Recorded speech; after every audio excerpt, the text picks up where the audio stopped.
of the Coffee Break Podcast. I hope that wherever you are, that you're having a really great week. Today is a day that I've been looking forward to for quite a while, because today, not only do I get to chat with an amazing leader, but I get to chat with a friend. And so I would love to just welcome to the show Dr. Kirton, who is the editor right now, the American Journal of Nursing. Carl, welcome to the show. Thank you, Renee. Thank you for inviting me. Gosh, again, I've been so looking forward to this. So I love it when I get to meet an amazing leader, and a leader who inspires me and who I can learn from, and that they also become a friend, someone I care about, someone I think about. And Carl's one of those people. And I thought before I share some, amazing things about you and what you do, I thought maybe we could start by telling our audience how we met. Mm-hmm. And gosh, it's probably 4 or 5 years ago, Carl, right? Yes, absolutely. It's a very, very interesting story. Yeah, so it started with, I gave the keynote presentation at the Organization of Nurse Leaders in New Jersey, their conference, and someone in the audience heard me speak and went back and said, holy cow, we need to bring Renee here. So maybe, Carl, you can take it from there. Sure, yeah. So one of my nurse managers, where I was the chief nursing officer of a hospital, came back to me and said, you got to hear this woman's talk. And I said, okay. I was going to the national AONL conference, and I think it was the last day. I think it was an extra day, and we had to stay an extra day. And I went to hear your talk. And I have to tell you, I was blown away by the talk, because I thought I knew everything as a nurse leader. And I sat in that audience and learned things about myself, right, that I didn't even know. I remember you giving examples of things that I had just left my organization and I did, and were not the right way to handle problems within the organization. And I was immediately learned a great deal about how I needed to deal with problems within my own organization. And so I said, we had to bring Renee to the hospital in order to help us with the work that I knew needed to be done within that organization. Yes, I remember that. I remember speaking, giving that keynote. I remember I was contacted by some folks in your organization, and then you came to another presentation that I did. And then it's been a relationship ever since, and actually still doing a little bit of work there. And it's interesting, because we thought that maybe it would just be, okay, I'll come in and I'll do this work for a year. And it didn't happen that way, did it, Carl? Absolutely. No. Yes. In fact, in my mind, it was going to be, I'll come in for a year for a few trainings. And then we learned a lot about myself. We learned a lot about the leaders within the organization. We learned a lot about the organization and how much work needed to be done in order for us to achieve a healthy workforce and a healthy organization. Yes. And this is what, doing this work for 13 years now, we're at the point where we almost won't go in and just do a workshop. And that wasn't what we did, at your organization at the time either. But we know a training program doesn't work. Right. Not when it comes to culture change and sustaining that culture change. And so this was our Department Culture Change Initiative, where we go in and we work with various departments, and we really, get down and dirty. We work with the leaders and their teams to truly transform culture. What I loved about our time together was how involved you were as the executive leader. And so I want to tell the audience a little bit more about you. So we already said that you're currently the editor-in-chief of American Journal of Nursing. You've been a nurse leader for a really long time, and you were that CNO for 5 years, Carl? Yes, at that point in time, I was a CNO for 5 years, but had about 15 years of CNO experience underneath my belt. Yes. And so, and then when you've done CNO work at many different organizations, you think you've seen everything. You think you've experienced everything. In fact, I remember saying often that if you've been a CNO, you've seen everything. But organizational culture is very dynamic and different at every single organization. And there was a lot to be learned at the organization that we worked at. Right. And certainly, not only did the nurse leaders in that organization recognize that it was time for change, right? And I, as the CNO, recognized it was a time for change, but the organization itself, right, recognized that it needed some work to do. And that's why we engaged the Healthy Workforce Institute to come in and work with our team in order to help us achieve a healthy workforce culture. Yes, and it was your role as CNO that really enabled you to make that decision to bring in somebody external. Because a lot of times people, they think they can do it internally. And what we've learned is they don't have the bandwidth, nor do they have the expertise. And there was a little, maybe I should say, a lot of trust that you had in bringing someone like us in to really work with you and your especially your leaders. And one of the things that I've learned about you, first of all, you're like a forever student. So I remember when I was there, you were always taking some class, you were teaching a class, and now you're in a PhD program, right, Carl? You already have your PhD, now you're getting your PhD. Yes, I have a DNP, and now I'm working on my PhD at Seton Hall. I'm in dissertation phase right now, and getting ready to collect my data. I'm doing some exciting work around looking at executive behaviors, particularly as it relates to obedience in executives, which I think is an important topic in this day and age. And so, yes, I'm always an eternal student, but I love lifelong learning, and it's always to improve the workplace. I mean, the work that I'm doing is going to improve the workplace tremendously. So I'm very excited about the work that I'm doing. Thank you for mentioning. Every time you and I would meet, you would be talking about, and then I got to the point where I'm like, okay, what class are you taking now? What are you teaching now? What program are you in now? But you also have done a lot of work in this field of HIV and AIDS, which, Carl, I actually didn't know that about you. And I've learned that recently. And I just think that's such important work that I'm sure is very rewarding for you, but also probably very difficult. Yeah, so it's a very interesting story about that particular work. When I started my career in nursing, I started off as a critical care nurse. And I was one of those people that, I would eat, sleep, and breathe critical care. And if you told me today I'd be doing what I'm doing, I would have told you were crazy. I was going to be a critical care nurse. But I was a nurse in the early 80s. And at that time was the HIV and AIDS epidemic hit New York City very, very hard.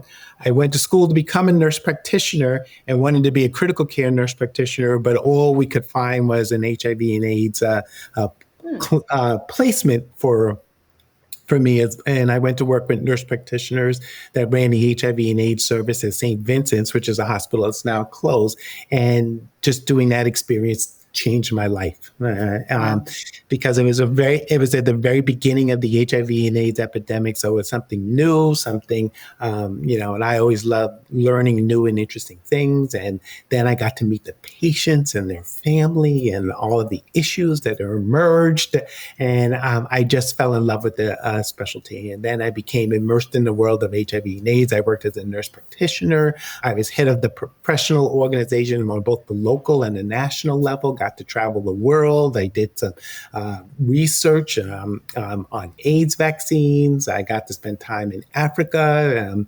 It was and still is a fascinating career for me. And so, yes, I'm very much a part of the world of HIV and AIDS and continue to do so today. Thank you for mentioning that. Oh my gosh, you're like the coolest guy I think I know. I mean, just the impact that you're making. And it reminds me, when you see someone who is, at senior level, they're, editor-in-chief, they're the CNE of, a multi-hospital system. What you're seeing is the cumulative effect of a lot of other experiences that they may have had, because I can't help but think that the experiences that you've had working with HIV and AIDS it helped you to become a more rounded, just a better human being, which then helps you in all the roles that you have had throughout your career. I always think about, some of the roles that even I had were not good fits for me. But boy, did they teach me. Sure. And it helps me to be who I am today and what I do today. And I often think, okay, what could I be learning now that's going to help my future self? Hmm. But just, having that specialty and that passion, I think is just so important for all of us because I don't know if it helps keep you a little balanced that, you've got this big job, but then you've got this passion that you're still involved as a nurse, looking at how do we help these patients and their families with HIV and AIDS. Sure. So Hmm. I love that about you. I love you even more now that I know that. Uh, and hello, you're a fellow with the American Academy of Nursing. Yes, yes, a wonderful, wonderful accomplishment in life, and now I get to work on helping change policy and practice, and being involved. The academy is just a wonderful, wonderful initiative. So yes, and very recently I was inducted into the fellow of the a fellow as Academy of Diverse Nurse Leaders, which is a new fellowship that comes out of the National Black Nurses Association, because I've been doing some work in the diversity Right. field. That's another thing. Of course. And so I just got back from San Francisco, where I was inducted as a fellow in the Academy of Diversity Nurse Leaders. And so I'm excited about that as well. So, okay. Do you sleep? Cool. Do you sleep at all? I do. I sleep very well. Thank you. Oh my God. That's probably how you can do all these things. That's what I always say. I can do all these things because I prioritize my sleep. Absolutely. I make sure I get some sleep. Okay. Now, here's what I'm curious to know. You've done so many things as a nurse and nurse leader. What would you say is like the biggest revelation that you've had as a leader in really looking at the workforce and how to engage the workforce? So have you had okay, this is the big revelation that I've discovered throughout my, career? Mm-hmm. So I guess the biggest revelation that I've had is, number one, about myself, right? I think it starts there, looking at yourself as a nurse leader, right? And I mentioned that a little bit earlier. When I went to your workshop, I thought I was the perfect nurse leader, right? I had been there, done that. I've been spent many, many, many years. And I think the first thing you have to do is you have to be introspective and look at yourself as a leader and figure out, what are your strengths and what are your weaknesses, right? Because we all have strengths and weaknesses. And so in order to create a healthy workforce, you have to be able to understand what you bring to the table or what you do not bring it to the table. Doing this work is also important in that you have to be ready for what you are going to see and experience. And so, as you know, when we started to do this work, one of the things that you and I discussed often was looking at your own leadership team, and how important the leaders in the organization are to this particular work. And I had to make some hard decisions based on things that you and I discussed and observed, right? Oh, yeah. About my own leaders and their role in creating or not creating the healthy workforce. So you're going to learn things about yourself. You're going to learn things about your leaders, and you're going to learn things about your own organization as well, how committed they are to this work, how they're not committed to this work. We experienced some of that, you and I, as part of the 3 or 4 years that we spent together. So lots of things get revealed, right? And you got to have an open and honest conversation with yourself and your leaders about what you need to do in order to advance this work, because it is critical to the success of the organization. Yeah, this is spot on, because even when we go into an organization, we always start with the leadership team. Mm-hmm. Always start with the leadership team, and having that executive who is also willing to be a part of it, not to say, okay, I'm fine, go fix my leaders, or the leader to say, I'm fine, go fix my staff. That's not the way it works. And what you're really talking about is not only does the leader need to turn the mirror back towards themselves, but then it's really important. And you did this really well, where sometimes you have to have an honest conversation with a leader, as an executive, and maybe being in a leadership role is not the best fit for that person. Exactly. being willing, and I talk a lot about radical candor, you care enough about somebody to tell them the truth, just to have that honest conversation with them. And sometimes what I find is if somebody's not performing to expectations, is it a capability problem? Maybe they don't have the skills. And if you give them the skills, they can perform better. Is it a capacity issue? And, right now, especially these leaders, their scope of practice, their span of control is so wide now. They're Hmm. responsible for so many things. So is it a capacity issue?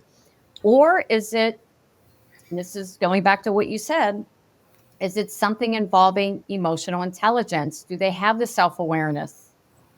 And then can they manage? Can they look at themselves and say, okay, I need to do something differently?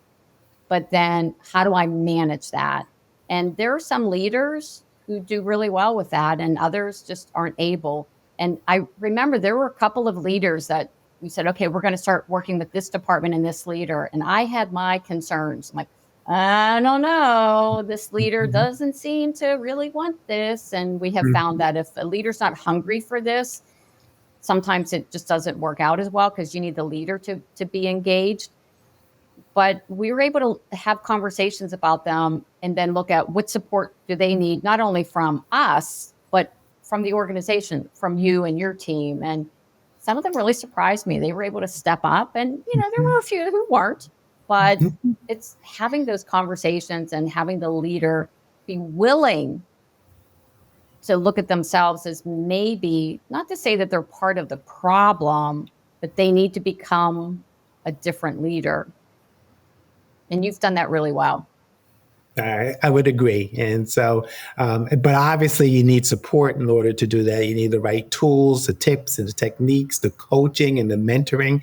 And as part of this work, you provided that support, right? Guidance and counsel, not only to me, but to my team in order to help give the right support to the leader who may have needed some help and support and along the journey. So, it was a great partnership. And so, but you have to, as you said, you as a leader have to be ready and willing to be able to hear and make the changes, and the leader themselves have to be ready for the change. Yes, they absolutely need to be ready, even if they're not sure they're capable. Mm-hmm. It's like, I don't know if it's a mindset issue, a mindset thing where the leader has to be willing, they have to want this. And even though they may not feel confident in their ability, they have to have some courage and be willing to trust. And, you've heard me say this 1,000 times, trust the process. So if you're working with somebody external and they have a system, you have to trust the process and know that you will become equipped. But it starts with the mindset. It starts with their willingness, having some courage, and then going back to having that support. There's one other thing I want to mention that you do really well that I've seen other executives who don't do this well. As you can imagine, we're working on culture change and behavior, bullying and incivility, and the interprofessional team and all of that. So there's lots of potential conflicts. Anytime there was a situation, we'll just say, and I would say, hey, Carl, there's a situation. You never overreacted. You were calm, you were cool. And I've had situations where other leaders like, oh my God, somebody's complaining about this and we got this and HR's involved. And I, in my inside voice is saying, calm down. Because, I don't want to say that to someone because it's sometimes the worst thing you could say to somebody when they're emotionally, distraught is to calm down. But I try to just help them don't overreact to this. Right. And you do that so well. I don't know if you've always been like that or you've gotten to the point where you were able to kind of train yourself to pause and just think through it. I don't know if you know that that's a superpower of yours. I do. Okay. I'll tell you why.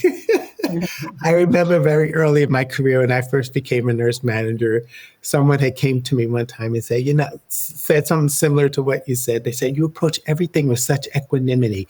And then I said, well, I don't know. I'm not exactly sure what that word means. I don't know if she's insulting me or she's telling me Oh, something. that looks like a meditation word. I Yeah. can't remember exactly the definition, but I remember hearing it in a meditation, So when program. I finally looked it up, Yeah. it said, it means approaching things with such calmness Yes. and such, you just have a kind of gentleness to you. And so I think it's innate. It's always been that way. And so I was always one of those people, like even when I was a critical care nurse, when there were codes or there were events, I just calmly come into it and I think critically, thoughtfully, problem solve. And so the wheels are going in my head. And so I think there's an innateness to it, but it's just, when you're approaching a situation, you have to be thoughtful about it and just not react. I'm not a reactor, and so I like to think through things and think about alternatives. And, I suspect it relates to my nurse training because that's how you approach a nursing problem, right? You gather your evidence, you think about alternatives, you make decisions. So I guess it has to do with my nurse training and so that's the way in which I approach things. And I'm always take my time in thinking and thinking about things, and so I guess it's innate. Well, I am very envious of that because I'm actually the opposite. I react. I don't know if it's my Italian, like the way everything's urgent, everything's a disaster. So it's very kind of, and I always say, and I actually have a business coach, and we talk about this from time to time because it comes up. I'm a very binary thinker. I'm very black and white. I love you. I hate you. Everything is great. Everything is horrible. And obviously, those are people who react to things like, oh my gosh, this is the disaster. And you're like, it's okay. This has been happening for a while. Kind of like, chill out, Renee. It's good. And it's realizing that, life is pretty gray. And sometimes there's messiness in the gray, but it's such a good, I don't even know if it's a skill, but it's just a wise decision. Especially if you're the executive leader, is for you not to overreact, to pause, to think. And, you're a processor. I'm very quick, make decisions, but there's benefits in being a processor and giving it some time. And I think that's what makes you very successful. And leaders, if you're listening and you're reactive, just remember this, just take a breath, pause, kind of think it through. But you've done that probably better than anyone I've ever met, Carl. Well, thank you. All right. I want to shift a little bit and talk about some strategies. Okay. I know that you have picked up on some strategies that you found to be very effective across your tenure, as an executive leader. Strategies that were effective for nurse leaders who really wanted to change culture and improve the workforce. So I think we talked a little bit about it. You got to first make your assessment of your leaders and your team, and people have to be ready and right for this particular work. So you never want to force people who into it. That's never going to work because when you force people, they're going to resent the fact that they have to do the work that they've been asked to do. Right. So careful assessment of your leaders and those that are not ready. You just got to give them time. Right. And help them see value. So, for example, I don't remember this specific leader, but I remember on one unit when we also did engage staff in this particular work. Right. And I don't know if you recall, I remember there was a staff nurse on our healthy workforce committee. And so, I know the unit wasn't ready to do all of the work, but I remember this one staff nurse who was part of the committee went around and just put a small note on everyone's locker. I don't know if you remember that, right? It was a Post-it note, and And it came back and changed not only the culture on the unit, but the leader's approach to it, Yeah. right? It all of a sudden became instrumental, right?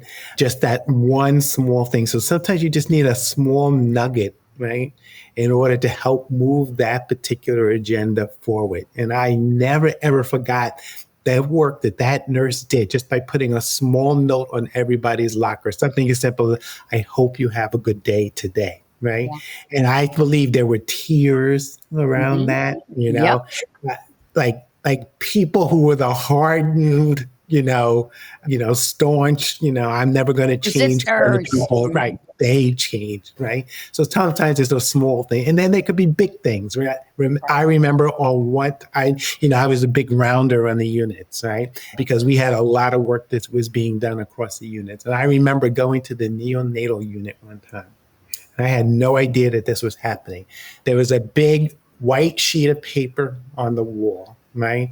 And all of a sudden, there were all these post-it notes on the wall because a leader had said, today, did you witness somebody, being incivil to someone? And they were like, yes or no. Did you do something about it or did you not, or just let it?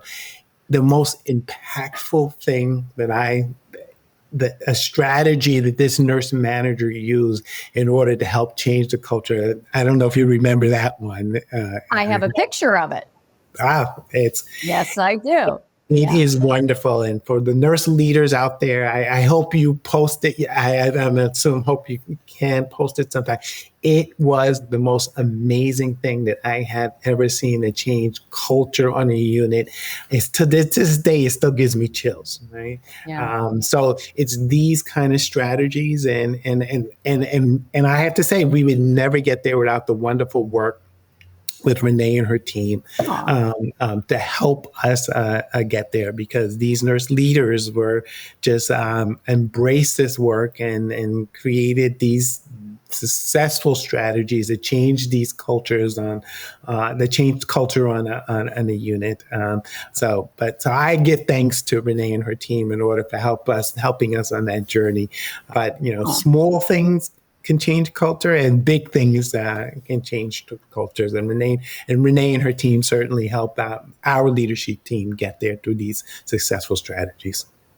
Well, thank you, Carl. Thank you for that. And I just heard from one of the leaders that we're working with right now, and we're kind of wrapping up the system that we implemented. And she said, we knew we had a problem. We knew that there were strategies to sort of help solve this problem, and it was with behavior and conduct. But what we did was we gave them a system. We basically told them, this is what you do. So yeah, you need to have a system. You can't expect your leaders to figure it out for themselves, because I tried to figure it out for myself when I was a frontline leader, and I failed miserably because there was nothing that really helped me as a leader to know how to address these issues and truly build a healthy work culture. And you make such a good point without making the point. So I'm going to make the point. It can't just be the leader. It's got to be the entire team. And it can start with just one person who takes it even upon themselves to do something like put a sticky on everybody's locker, or, and I know exactly who you're talking about in that NICU. And we did such great work there. Transformational. The people on the team, they wouldn't talk to each other, and now they're sitting there collaborating on how they can make their culture better. I was like, I remember just being there with that team and seeing from the first time, we don't have a problem. We don't know why you're here. It's the physicians. It's this one. It's that one. It's the management. To being in that room and listening to them talk about how their culture is better and how they're having honest conversations with each other. Team member to team member. It's just, you give them a system, you support them. And I'm going to, kind of close the loop on this one, going back to what you said at the beginning. You have to make sure the leader is ready. Yes. Because if they're not, this will not work. And I remember we have an online program that a lot of leaders have gone through this course. It's eradicating bullying and incivility, essential skills for healthcare leaders. And we do this sometimes as a cohort. So working with you, Carl, and your team, everybody got access to it. But there are some organizations that they can't do that kind of a deep dive. So, but they need to give their leaders some skills, and the knowledge and the tools. So we'll enroll them as cohorts, and we'll sit with the executive leader and say, okay, who should get access to this? And when an executive says, we need to put this person in because they're a problem, they've been a problem for years, I always say, they're not the right person. This is not going to fix that person. Mm-hmm.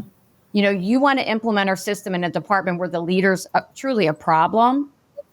We're not going to be successful. The leader has to want this, and they have to be ready for it. And as the executive, that's your job, to really take a careful assessment of your leaders to say, okay, who is going to be ready to implement, this process and to improve their culture? And again, we were with you for, I don't know how many years, but we've seen it all. Okay. The leaders who were like, I'm not sure about this, but again, giving them the tools and the support really made all the difference. And I remember being at that council meeting with that nurse who talked about what she did. And absolutely, it was pretty amazing. Okay.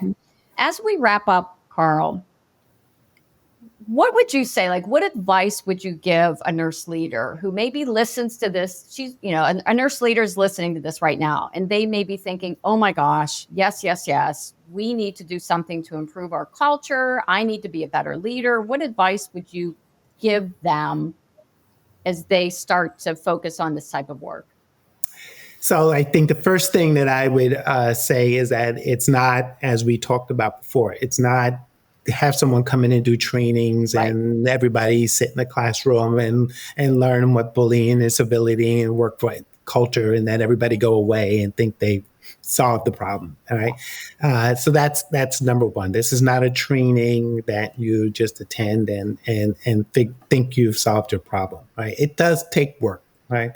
And so you have to be ready for the revelations that actually come out of it, meaning that you might learn some things you did not know before, and you have to be ready to act and make change. Right. If you're really doing the work, you're going to learn new things about your organization. And it requires commitment from senior executives to make sure that you're committed to it.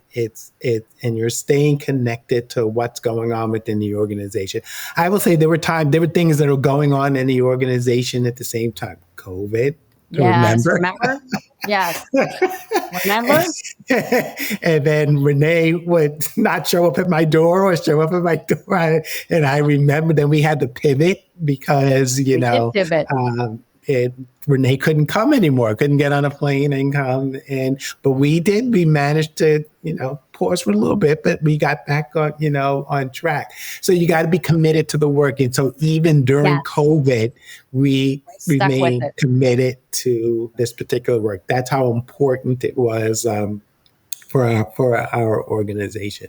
So, and the other thing was it started off in nursing, right? Because that's, how almost everything starts in healthcare, right? So we started off in nursing, but I would also say, if you're going to do this work, this is not a nursing activity. The entire organization has to be committed. So I had an HR partner, right, with me throughout this particular journey. In fact, when we finally engaged Renee and her team, HR was along with me from the very, very, very beginning, and became part of our council. And so we had a healthy partnership in that we engaged the rest of the organization, right, in this particular work. Other departments wanted to join the bandwagon at some point in time.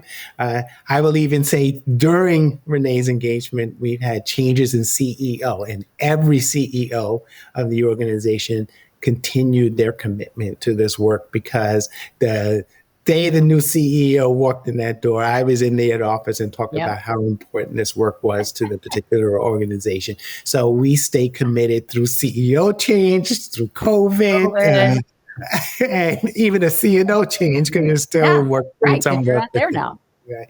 So that's how important it is. So you got to get the executives need to be committed to this particular work, and B, you have to get the rest of the organization to join you in its commitment. So, yeah. So those would be my pieces of advice for any nurse Yeah. leader. It's thinking about doing this particular work.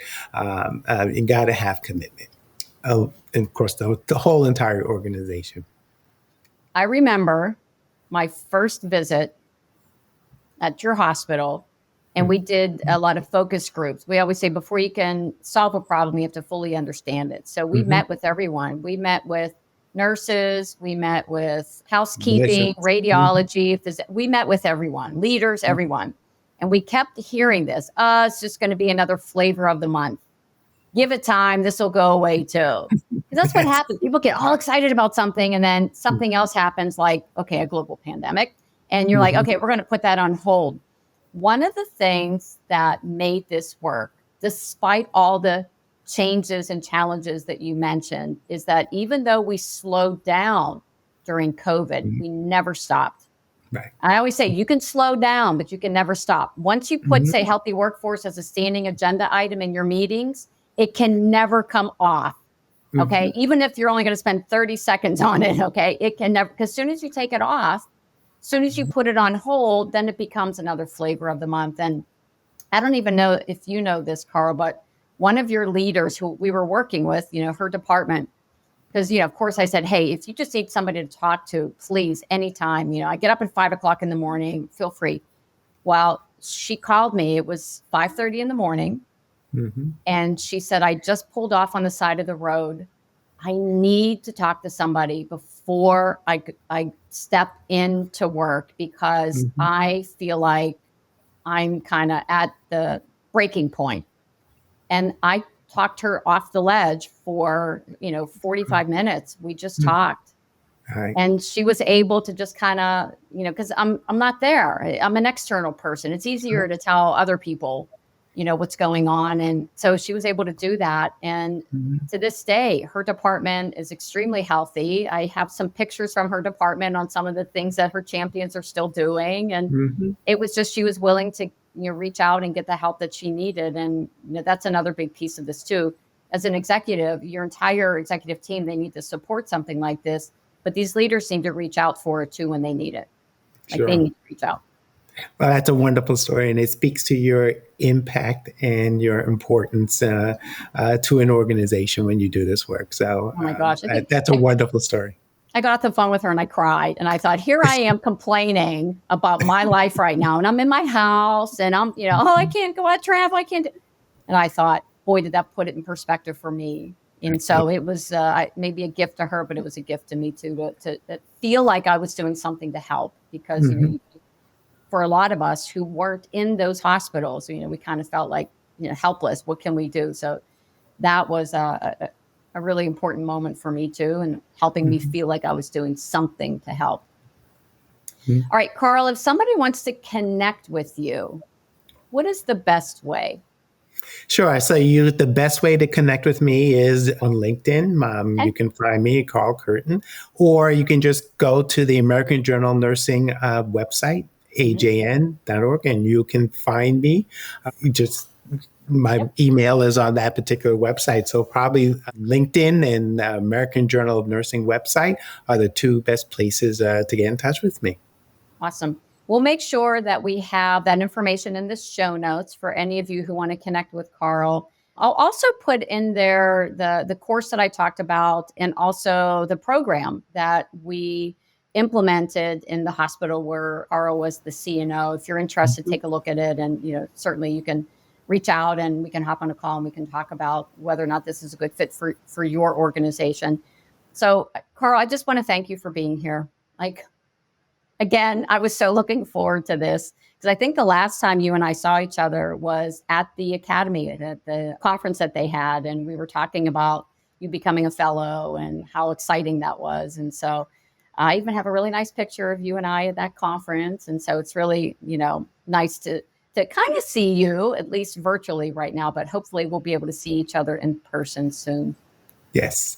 I hope you'll be at the Academy meeting that's coming up very, very soon. and I'll see. I'm not sure, but I'm hopeful. Okay, we've got some competing priorities, but Carl, seriously, Yeah. I just want to thank you for the amazing work that not just the work that you're doing now, but the work that you have done and will continue to do. And you're truly leaving a legacy, and you're really modeling the way for other executives. And so it's just really been an honor knowing you and working with you and having a chit chat with you today. So thank you for your great work. Well, thank you. Thank you for inviting me. And thank you to you and your team for influencing my work and my life. Thank you, Carl. Okay. And thank you who are listening or watching right now. Thank you for being here. We know you have a lot of other competing priorities, but the fact that you took time to listen to this podcast episode or watch this tells me that you're on a journey, that you want to learn how you can cultivate and sustain a healthy work culture. So thank you for being here and giving us your time. And if you like this episode, if you could please rate it. Okay. We're hoping for some 5 stars. Give us a review and then share it with other people. That's how this podcast gets found, because we really don't do any marketing for it, except for maybe a little bit on social media. So if you could rate, review, and share it with others, I would be truly grateful. Thank you all for being here. Take care.